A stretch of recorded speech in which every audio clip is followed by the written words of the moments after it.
Good afternoon. Punta na kami sa garden. Nauna na yung ating asawa. Happy Sunday everyone! Magigrill pala kami ngayon sa garden. Oh, you have stairs now, nak? Look at your playhouse, nak. Right.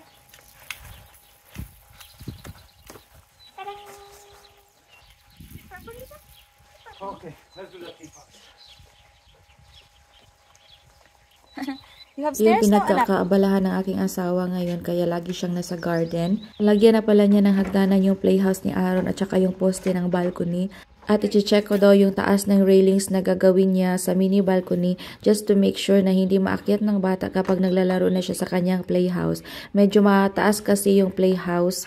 Pati hagdanan, chinecheck ko na rin kung matibay ba talaga ang pagkagawa. Sinisigurado namin na safe talaga siya. Since summertime ngayon, ang kalaban namin ay ang lamok. Ang dami-daming lamok at saka ang lalaki pa. Kaya hinahanda ko talaga yung mosquito killer para hindi makagat yung anak namin. Allergy pa naman siya sa kagat ng lamok. Kagat yan ay expected na lalaki talaga yung part na may kagat. Dumating pa nga kami sa point na dinala ko siya sa kanyang pedya para ipacheck yung kanyang kamay na may kagat ng lamok. Lumaki kasi at saka mapula, lagi niyang kinakamot kaya natatakot kami kung ano nang nangyari sa kanya. Ang sabi nga ng kanyang doktor na allergy talaga siya. Kaya nilagyan niya ng antiseptic spray at binalot ng bandage yung part ng kanyang kamay na may kagat ng lamok. At pagkatapos nga nun, sabi ng doktor, obserbahan ko muna yung kanyang kamay kapag malaki at mapula pa rin, dadalhin ko siya ulit sa clinic para re-resetahan niya kami ng cream. At sa awa naman ng Diyos na okay siya sa antiseptic spray, kaya pinagpatuloy ko lang yun hanggang sa maghilom talaga yung kanyang kamay. Every time na pupunta kami sa garden, sinisigurado talaga namin na hindi siya makagat ng lamok.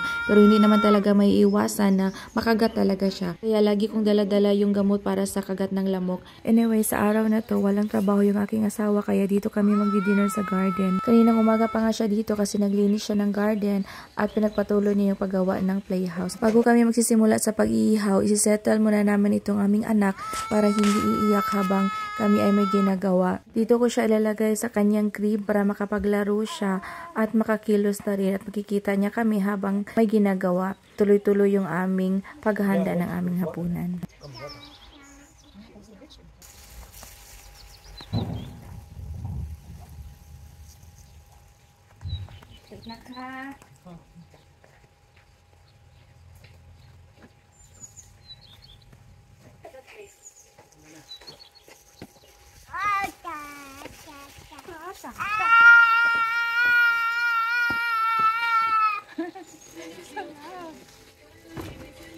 So loud lang.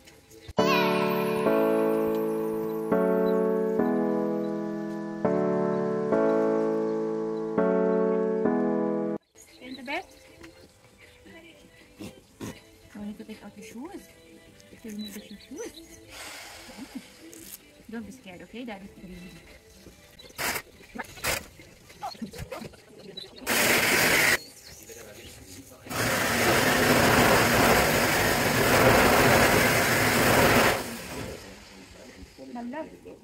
Too loud.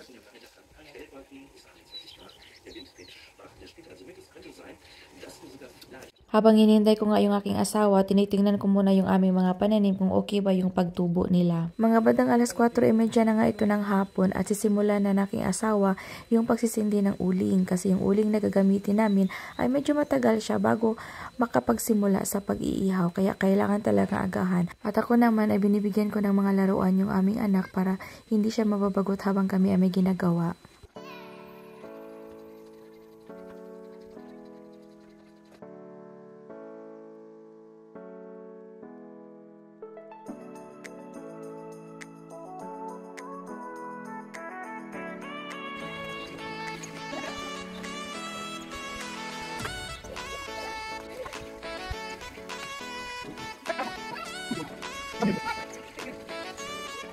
At sa tagal ng paghihintay namin ay pwede nang magsisimula sa pag-iihaw. Yung anak namin ay hindi na makapaghintay na sabay-sabay kami kakain ng hapunan kaya pinakain ko na siya ng maaga. Ako na ang nag-iihaw ng mga karne na kakainin namin para naman makapagpahinga kahit papaano yung aking asawa. Ang dami kasi niyang ginawa simula pa kaninang umaga.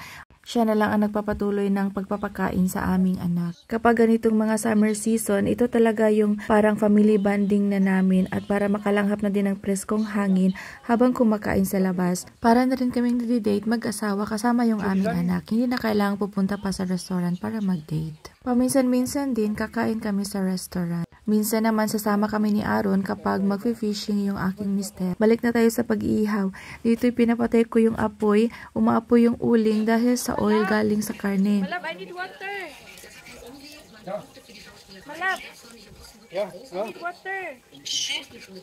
Allah, sprechen die Arme kann. Water, I need water. Kaya dapat. Alle dale.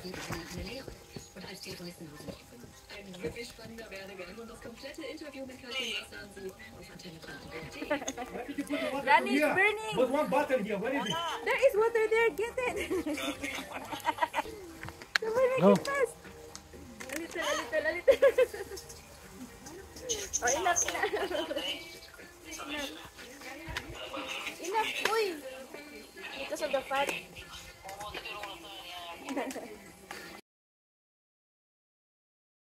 Burn them all. Burning.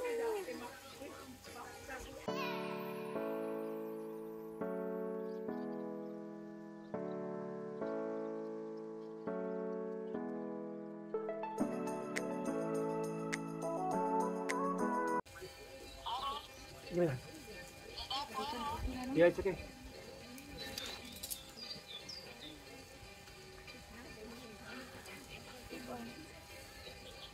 That's not enough. The plate. The plate. I need one more.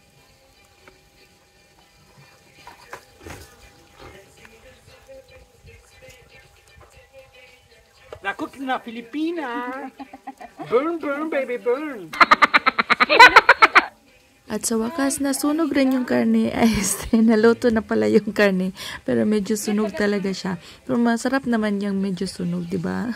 Nung naluto na nga yung karne, ang sinunod ko namang nilagay yung tinapay. Ang tinapay ay nilagyan ko ng butter, konting asin, at minced garlic. Ang tawag ko nga pala dito ay buttered garlic bread. Masarap tong ipare sa barbecue. Natututunan ko to sa aking kaibigan. Nagustuhan ko siya, pati ng asawa ko. Kaya sa tuwing mag-iihaw kami, meron talagang tinapay na ganito. Maraming salamat tayo sa pag-share ng iyong recipe. Katapos nito ay gagawa kami ng salad at para makakain na kami ng hapunan kasi dito ay gutom na talaga kami.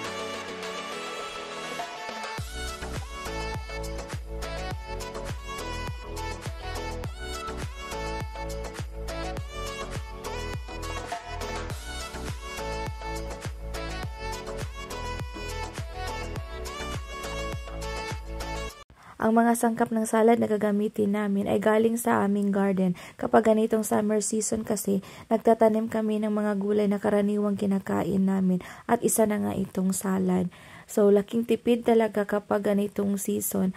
At saka, masasiguro mo talaga na preskong presko kasi ikaw mismo yung mag-harvest ng mga gulay na available sa garden. Mga ilang buwan lang din namin ma-enjoy yung mga gulay na tinatanim namin kasi mag-change na naman ng season. And then, next summer season, magtatanim na naman kami ulit. Sa wakas, salad is ready, so kakain na kami ng aming hapunan. Ito yung dinner namin for today. So, kain tayo, guys. Guten Appetit! Tapos na kami nag-grill. And kami lang dalawa. Kasi yung aking asawa ay inimbitahan ng aming kapitbahay na mag-fishing. Nadaanan kasi kami. Papunta na sana kami ng bahay. Pauwi na. Tapos nadaanan nila kami. And ayun, sumama yung aking mister sa kanila mag-fishing. Mga 2 hours or 3 hours. So kami lang, dalawa ni Aaron nag-walking hanggat sa matulog siya. Hopefully matutulog to. Pag hindi, uuwi na lang kami ng bahay. Ano na dito? 7:30 in the evening, but tingnan nyo, tirik na tirik pa ang araw. Matagal na ngayon gumabi. So ito yung view dito ngayon. Yan. Gabi na pero parang ano pa, araw pa kasi may sikat pa yung araw. Green na yung paligid. So pupunta kami ng church banda.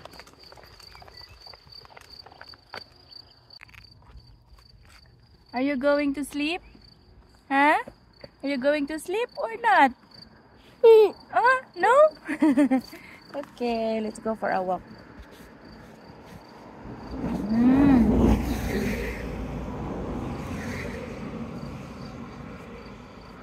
Let's go. Naaaliw yan siya pag nag-walking kami kasi marami siyang makikita. Dito kami tadaan pagpupunta ng church, pupunta ng Chinese restaurant.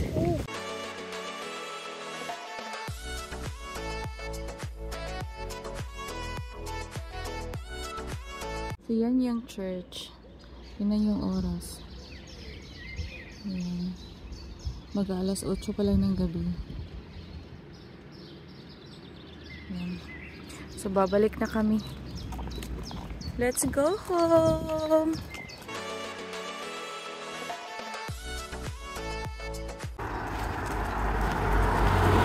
Nanak! Nanak, mommy! You are not yet sleepy na. Nanak? Is that a sleepy boy? Huh? Who is that? No, you didn't sleep this afternoon.